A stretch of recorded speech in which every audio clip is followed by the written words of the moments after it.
गुरु ब्रह्म महिमाले परम ब्रह्म साई महिमाले ब्रह्मण्डनाथ स्व महिमा स्वामी महिमाले।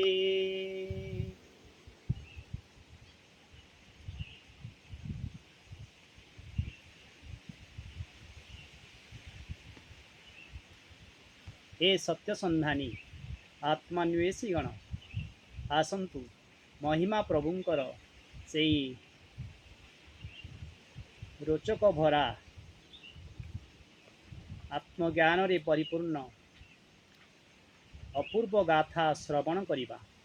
महिमा प्रभु एई घोर कली काल रे 1826 रे पुरी बड़दाण्ड रे आविर्भूत होइतिले एवं 1876 फाल्गुन शुक्ल दशमी साय ब्राह्म मुहूर्त सोमवार साय ब्राह्म मुहूर्त रे जोरंदा पाटणा ग्राम ढेंकानाल गंदिया ब्लॉक जोरंदा पाटणा ब्लॉक रे जेबली स्वमहिमार आविर्भूत होइतिले सेहिबली स्वमहिमार शून्य हेले स्वधाम को विजय कले। सेही महिमा प्रभु तांकर दिव्य खेला भितरे अनेक घटना आम मान को चमत्कृत करे, आम मान को दिव्यालोक दिव्य ज्ञान रे भरपूर कर दिए।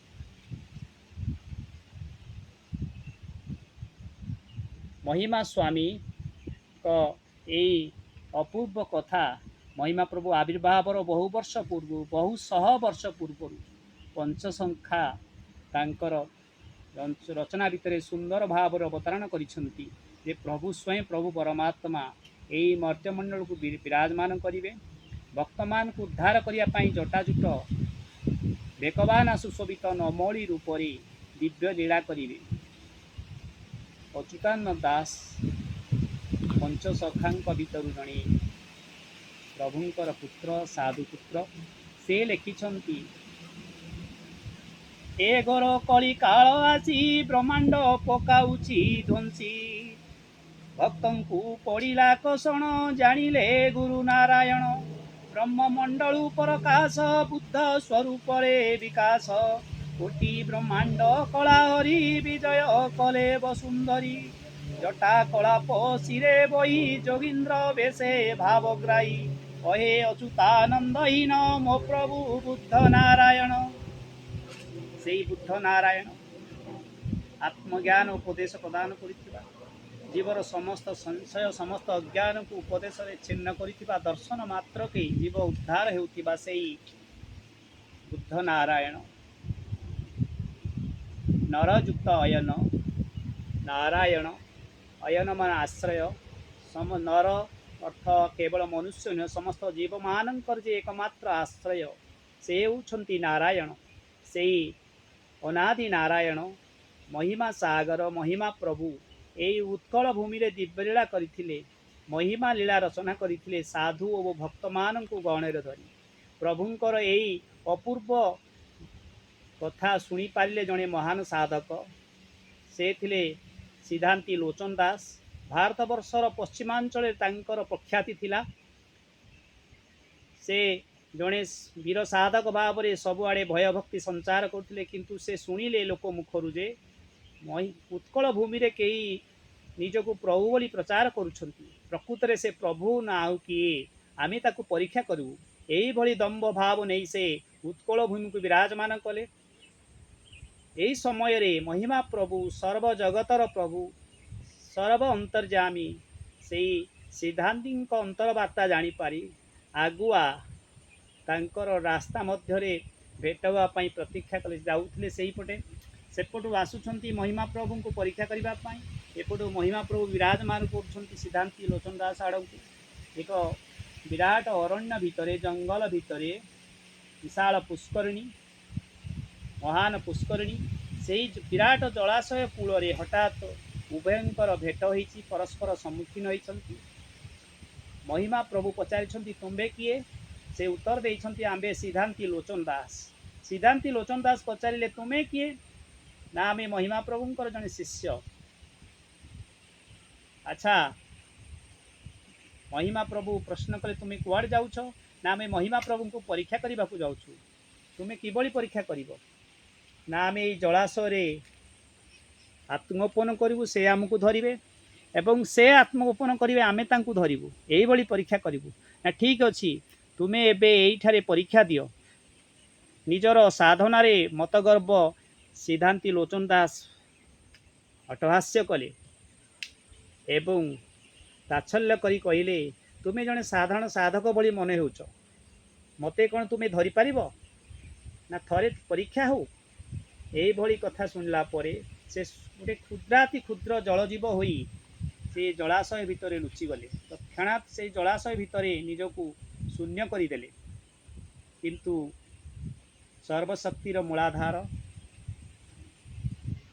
ମହିମା ସ୍ୱାମୀ ତାଙ୍କର ମହାବାହୁ ତତ୍କ୍ଷଣାତ୍ ବଢ଼ାଇ ଦେଇ ଝପଟକି ଧରି ପକାଇଲେ। ସେଇ କ୍ଷୁଦ୍ର ଜୀବକୁ ଆଣିକି କୂଳରେ ଛିଡ଼ା କରିଦେଲେ।